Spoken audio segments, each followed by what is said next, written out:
Delhi assembly పోరు ఆఖరి అంకానికి చేరుకుంది. దేశ ప్రజలందరినీ తన వైపు తిప్పుకున్న హస్తిన అసెంబ్లీ ఎన్నికల్లో ప్రచార పర్వం ఇవాళ సాయంత్రంతో ముగియబోతోంది. సాయంత్రం 6 గంటల తర్వాత మైకులు మోగబోనున్నాయి.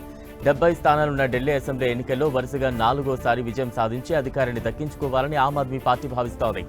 మరోవైపు 3 దశాబ్దాలుగా ఢిల్లీలో అధికార పీఠాన్ని దూరంగా ఉన్న బీజేపీ ఈసారి ఎలాగైనా అధికారంలోకి రావాలని గట్టిగా ప్రయత్నిస్తోంది. ఇక ఇండియా కూటమిలోనే ఉన్న కాంగ్రెస్ ఢిల్లీలో తన మిత్రపక్షమైన ఆప్ పై పోటీకి దిగింది. ఆప్ కాంగ్రెస్ అన్ని స్థానాల్లో పోటీ చేస్తుండగా ఎన్డీఏ కూటమిలోని బీజేపీ 68 స్థానాల్లో పోటీకి దిగింది. ఢిల్లీ అసెంబ్లీ ఎన్నికల్లో ప్రధాన పోటీ అధికార ఆప్ కేంద్రంలో అధికారంలో ఉన్న బీజేపీ మధ్య ఉండనుంది. ఆప్ మొదటి నుంచి ఉచిత పథకాలను నమ్ముకుంది. ఉచిత విద్యుత్, తాగునీరు, విద్య, మహిళలకు బస్సు ప్రయాణం వంటివి తమను తిరిగి గెలిపిస్తాయని భావిస్తోంది. ఆప్ తరపున కేజ్రీవాల్, మనీష్ సిసోడియా, అతీషిలే విస్తృతంగా ప్రచారం చేశారు.